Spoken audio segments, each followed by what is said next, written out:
내일서부터 사회적 거리두기 4단계 이렇게 격상됨을 통해서 월요일부터 그래서 내일 주일 예배까지는 그냥 우리가 드린 대로 드리고 그 다음부터는 2주간 또 다시 온라인 예배로 이렇게 전환할 수밖에 없는 그런 상황 속에 지금 있습니다.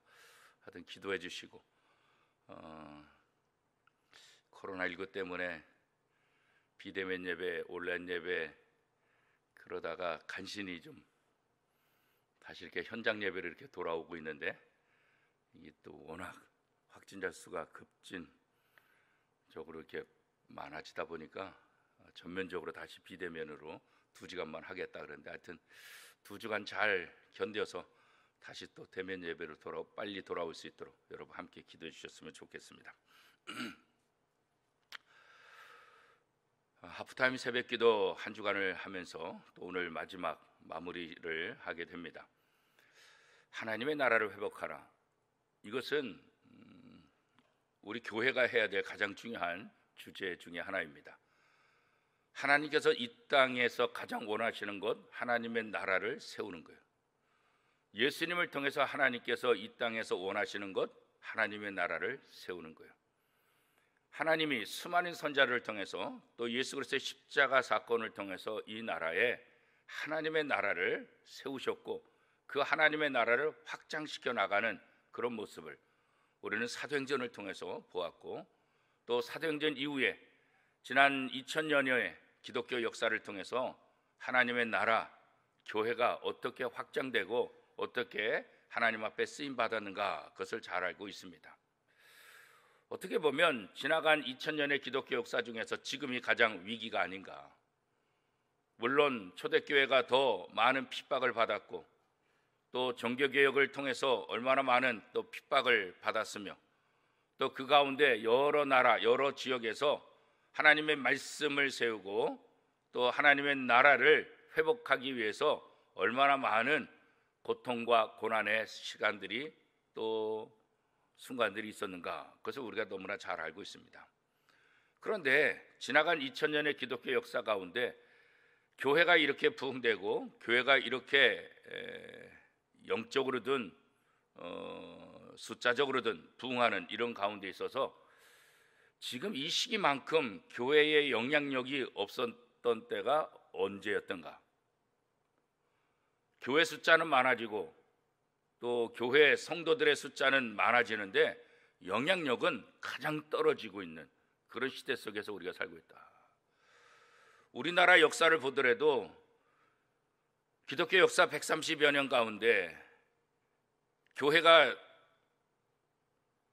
적은 숫자이고 또 교인들의 숫자가 1%밖에 2%밖에 안 되는 그런 상황 속에서도 한국의 역사를 주도했고 또 한국의 아픈 역사 가운데 순간순간 중요한 역할들을 많이 했던 것 우리는 우리의 역사를 통해서 기독교 역사를 알 수 있어요. 일제 치하의 강점기 속에서 또 6.25 속에서 또 6.25 이후에 또 민주화되는 그런 과정 속에서 교회가 어떤 역할을 했고 또 교인들이 어떤 역할을 했는가. 그래서 한국 역사 속에서 교회의 역할들 하나님을 믿는 사람들의 그런 역할들을 빼고 나면 어떻게 보면 한국 역사를 논할 수가 없을 것이다 이렇게 얘기할 수 있겠지요. 그런데 오늘날 교회는 점점 힘을 잃어가고 있어요. 교회가 세상의 소금이고 세상의 빛이라고 성경은 말씀하고 있는데 오히려 교회가 걸리적거리고 오히려 교회가 혼란을 가중시키고 오히려 교회가 아무런 영향력을 끼치지 못하는 그런 슬픈 시대에 우리가 살고 있다고요. 특별히 우리가 한 주간 동안 에스라 이 말씀을 공부하면서 무너진 이스라엘이 무너진 예루살렘 성전이 어떻게 회복되는가 이 과정을 우리가 다시 한번 지금 공부하고 있는데 그렇기 때문에 이 에스라 이 말씀이 오늘 우리에게 참으로 의미가 있고 하나님의 나라를 회복하고 교회를 회복하고 교회의 영향력을 회복하는 데 있어서 우리에게 가장 중요한 것이 무엇인가를 다시 한번 깨달을 수 있는 좋은 기회였다 그런 생각이 듭니다. 오늘까지 6일 동안 우리가 에스라서를 함께 읽고 말씀을 나눴는데 아무쪼록 이 에스라서를 통해서 개인이 회복되고 우리 교회가 회복되고 한국 교회가 회복되고 하나님의 나라가 회복되는데 우리가 조금이라도 도움이 돼야 되지 않을까. 하나님의 나라를 세우고 하나님의 나라를 회복하는 데 있어서 하나님의 주권은 굉장히 중요하죠. 그런데 그 하나님의 주권적인 역사 가운데 빼놓을 수 없는 것이 있는데 그것이 뭐예요? 사람이라고. 사람. 하나님이 직접 역사하시지만 그 직접 역사하시는 도구를 누구를 쓰고 있는 거예요? 사람을 쓰는 사람을. 그러니까 하나님의 나라를 회복하는 데 있어서 굉장히 중요한 역할을 한 게 뭐예요? 여전히 사람이라고. 우리는 바벨론 포로 생활을 70년 동안 했던 이스라엘 백성들, 하나님의 은혜로 바사가 바벨론을 무너뜨리고 바사의 왕 고레스를 통해서 이스라엘 백성들을 다시 돌려보내는 그런 생각하지도 못했던 은혜, 그 은혜를 통해서 하나님께서 우리에게 베푸신 은혜가 우리가 상상할 수 없는 은혜라는 것을 다시 한번 생각해 보죠. 포로로 붙잡혀가 있으면서도 1차, 2차, 3차에 의해서 이스라엘 백성들이 귀환을 하죠. 물론 포로로 붙잡혀갈 때도 1차, 2차, 3차에 의해서 붙잡혀갔지만 귀환할 때도 1차, 2차, 3차를 통해서 귀환하게 되는데 이때 쓰임받은 사람이 학개, 스룹바벨, 또 에스라 이런 인물들, 특별히 또 느헤미야 이런 인물들을 우리가 보게 되죠. 위기의 순간순간마다 이런 학개, 느헤미야, 스룹바벨, 에스라 같은 일꾼들을 세우셔서 그들을 통해서 무너진 예루살렘 성전을 건축하게 만들고 무너졌던 이스라엘 백성들의 신앙을 다시 세우고 특별히 오늘 에스라를 통해서 하나님과 멀어졌던 이스라엘 백성들의 그 마음속에 하나님의 말씀을 교육하는 그런 일꾼으로 에스라를 세워서 이스라엘 공동체를 다시 한번 세우시려고 하는 하나님의 모습을 볼 수가 있습니다. 특별히 오늘 본문 말씀은 예루살렘 성전을 수축하는 데 있어서 그렇게 많은 방해들이 있었지만 오히려 하나님은 그 방해하는 자들의 도움을 통해서 이스라엘 성전을 결국은 완공하게 하고 6장의 말씀에 보면 성전을 봉헌하게 되고 그리고 그 성전의 봉헌을 통해서 유월절을 지키게 한 이후에 가장 중요한 것은 하나님의 말씀으로 이스라엘 백성을 다시 다지는 거죠. 그렇게 쓰임받는 지도자가 바로 에스라라는 인물이라고 오늘 본문의 에스라를 소개하고 있습니다. 하나님께서 사람을 세우시는데 교회 안에 쓸만한 사람, 그 사람들을 그 시기에 적절한 사람들을 통해서 하나님께서 사람을 세우시고 하나님께서 역사하시는 것을 볼 수가 있습니다. 우리 원미동교회 48년의 역사 가운데도 그때그때마다 필요한 일꾼들을 세우셔서 목사님을 세우시고 장로님을 세워주시고 안수리사님 세워주시고 또 권사님 세우시고 또 재직들 집사님들을 세워주시고 구역장을 세워주시고 찬양대를 세워주시고 교회학교 교사를 세워주시고 그때그때마다 다양한 인물들을 세우셔서 그 일들을 감당하시고 오늘 여기까지 48년이라는 역사를 이끌어 오신 것을 우리가 볼 수가 있습니다. 어떻게 보면 이스라엘 백성들처럼 포로로 붙잡혀가서 70년 동안 사는데 사실 그들이 생각할 때는 70년이라는 생각을 할 수가 없죠. 결과적으로 70년을 살았지만 포로 생활하는 기간 동안에는 우리가 포로에서 해방될 수 있을까? 전혀 상상하지 못한 것. 영원히 이 바벨론이라는 강대국의 포로로 붙잡힐 것이다. 바벨론을 무너뜨린 바사라는 나라의 포로로 살 수밖에 없을 것이다. 절망 속에 있었던 그들. 그런데 하나님은 그런 절망 속에서도 하나님의 사람을 세우셔서 하나님의 나라, 하나님의 성전을 회복하시는 모습을 우리는 에스라를 통해서 그 역사를 하나하나 다 공부하고 지금 있지 않습니까? 망하고 성전이 무너지는 그런 질곡의 역사 가운데서 하나님은 제사장 가문인 아론을 끝까지 세우시고 그 후손들을 통해서 끝까지 하나님께 제사하는 이스라엘 백성들을 만드시는 그 모습들. 이 성전의 기능 중에서 가장 중요한 기능 중에 하나가 바로 제사라는 것을 어제도 말씀을 드렸잖아요. 이 제사는 이스라엘 백성들에게 있어서 떨어질려 떨어질 수 없는, 성전을 통해서 하나님 앞에 제사를 드리고 죄 문제를 해결하고 또 하나님 앞에 나아갈 수 있다는 것, 이것보다 더 놀라운 은혜는 없었던 거죠. 이제 아론의 후손들을 끝까지 세우시고 이제 오늘 본문에 보면 에스라까지 하나님께서 세우셔서 하나님의 일을 하시는 모습을 보게 되는 거죠.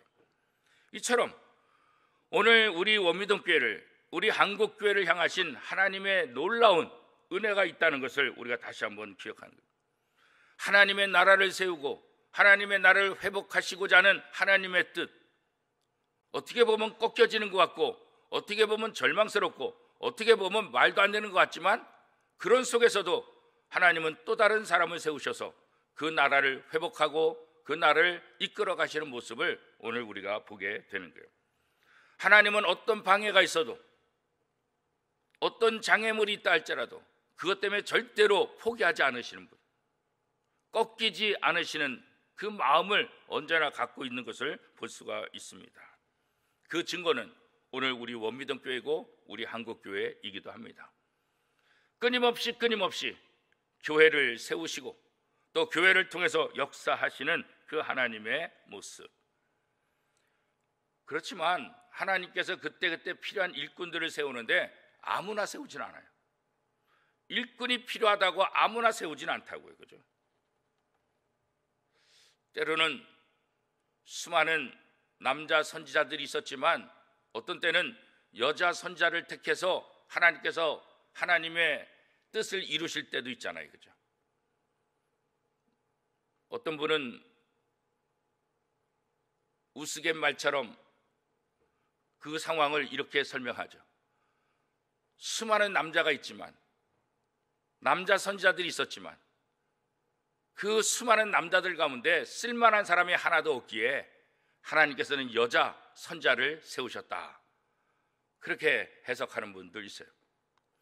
아무튼 남자 중에서 쓸만한 사람이 없다고 한다면 이스라엘의 역사 가운데 여자라는 존재는 어떻게 보면 굉장히 감추어진 존재고 힘이 없는 존재고 보이지 않는 그런 존재. 그럼에도 불구하고 하나님은 여자 선지자를 통해서 하나님의 나라를 세우고 또 이스라엘 공동체를 구원하는 그런 모습도 보여주고 계시잖아요. 사람이 없다고 아무나 쓰진 않는다고. 사람을 세우실 때 하나님께서 필요한 사람들을 세우셔서 하나님의 일을 감당하는 것을 볼 수가 있습니다. 오늘 내가 예수 그리스도로 인해서 하나님의 자녀가 되었다는 것, 그런 면에서 감사한 거예요. 하나님은 아무나 구원시키지 않죠. 아무나 하나님의 자녀로 만들지 않아요. 내가 오늘 예수 그리스도를 통해서 구원받았다는 것은, 내가 오늘 예수 그리스도를 통해서 하나님의 자녀가 되었다는 것은, 내가 오늘 원미동교회를 통해서 직분을 받았다는 것은 전적으로 하나님의 은혜입니다. 예수 그리스도를 통해서 새로워진 사람들을 통해서 하나님은 일을 하시는 거예요. 왜냐하면 그런 사람들만이 하나님의 뜻을 이해하고 하나님의 나라가 무엇인지를 알기 때문에 그런 거죠. 하나님은 하나님께서 필요한 사람을 세우시고 그냥 내버려 두는 것이 아니라 하나님께서 세우신 그 사람이 하나님의 사명을 잘 감당할 수 있도록 필요한 모든 것들을 공급해 주신 것을 볼 수가 있죠. 포로 가운데에서 느헤미야를 보내고 학개를 보내고 스룹바벨을 보내고 에스라를 보내는 그런 상황 속에서 그냥 이 사람들만 총독으로, 이 사람들만 하나님의 사람으로 보내는 것이 아니라 이 하나님이 세우신 사람들을 도울 수 있는 그런 힘을 주시고, 오죽했으면 오히려 성전을 방해하는 그들조차도 이들을 돕는 자로 바꿔서 역사하시는 그런 하나님의 모습을 우리가 볼 수 있지 않습니까?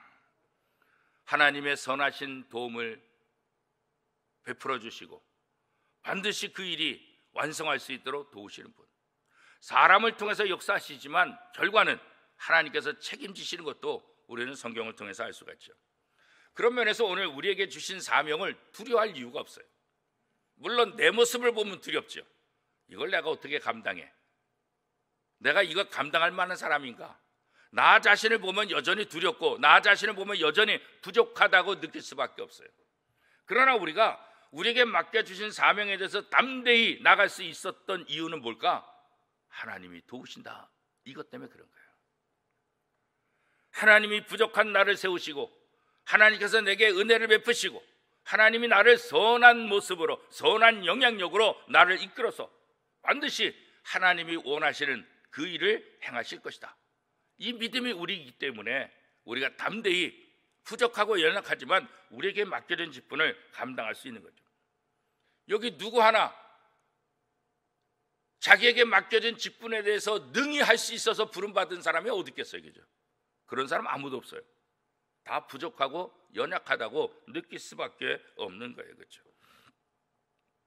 마지막 성전 건축의 위기가 닥쳐왔을 때 고레스 칙령을 발견하게 하고 다리오 왕의 명령을 통해서 오히려 성전을 방해하는 자들조차도 물질로 돕고 사람으로 돕고 환경으로 돕게 만드셔서 결국 성전을 완공하게 하시고 봉헌하게 하시고 그리고 그 성전을 통해서 유월절 제사를 드릴 수 있도록 만드신 분, 그분이 누구겠어요? 하나님이시는 거죠.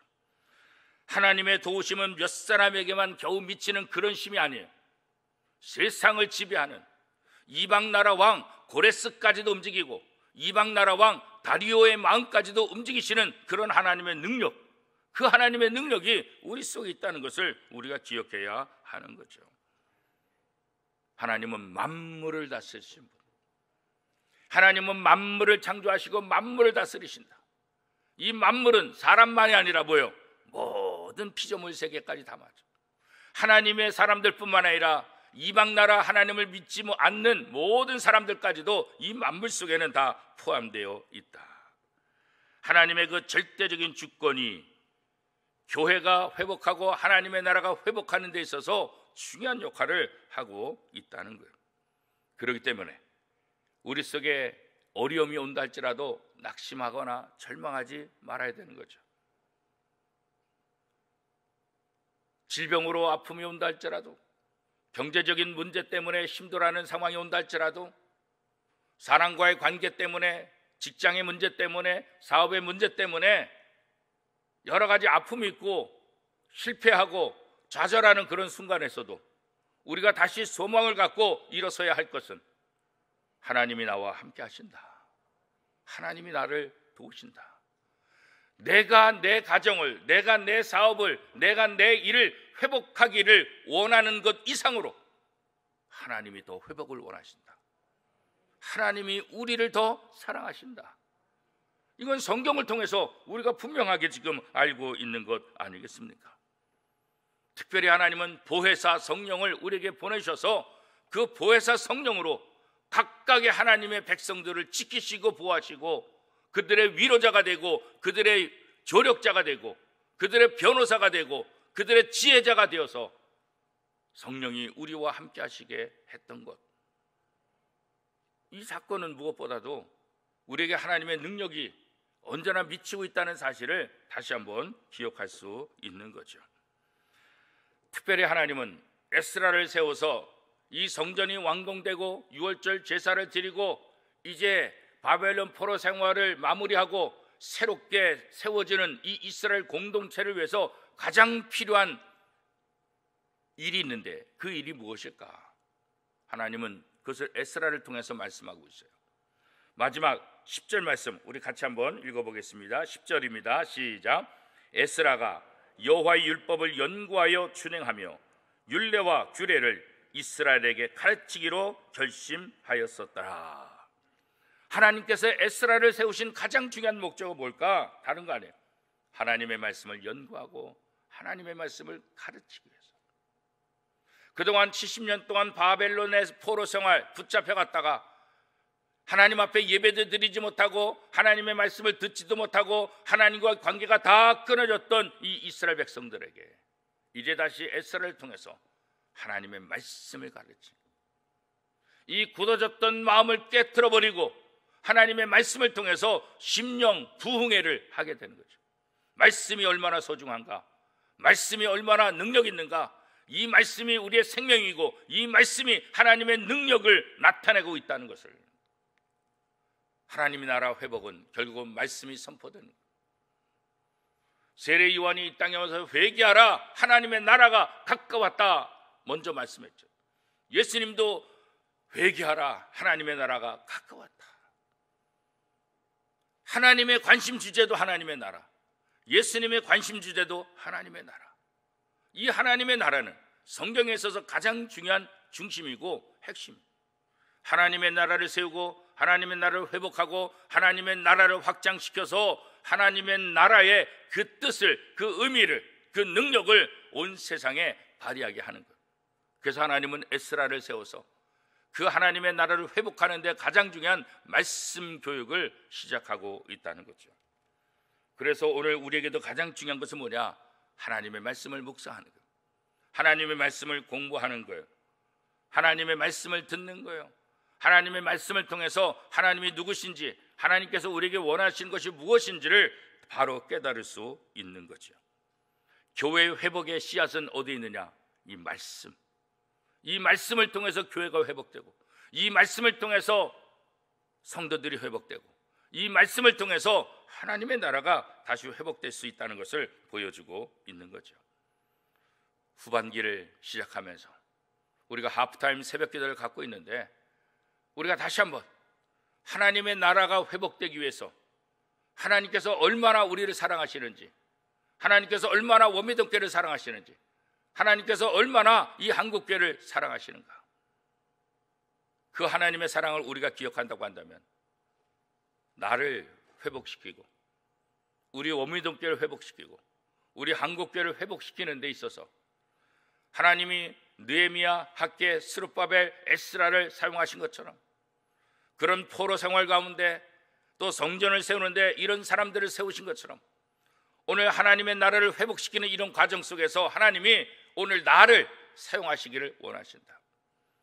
내가 하나님의 말씀에 순종하고 내가 하나님의 말씀을 붙잡고 기도함을 통해서 나를 통해서 내 개인, 내 가정, 내가 섬기는 교회, 내가 속한 이 한국교회가 회복되기를 원하고, 그렇게 함을 통해서 전 세계 하나님의 나라가 회복되는 역사가 일어나기를 원하신다. 이 사명이 바로 나에게다. 이것을 깨닫는 것은 어떤 것보다 중요한 것입니다. 다시 한번 이 후반기에 하나님의 말씀을 붙잡고 하나님의 말씀을 통해서 후반기는 다시 하나님의 사람의 본연의 모습으로 돌아간다. 다시 교회의 본질을 찾고 교회의 선한 영향력을 세상에 끼치는 그런 후반기를 만들어간다. 이렇게 다짐하면서 기도하면서 하나님의 말씀을 통해서 하나님이 세우시는 사람들을 통해서 하나님의 나라가 회복될 것을 믿고 그 하나님의 세우는 사람이 누구냐? 바로 나다. 이 소명을 다시 갖고 후반기를 이 책임감을 가지고 멋지게 달려가는 저와 여러분의 삶이 될 수 있기를 축복합니다.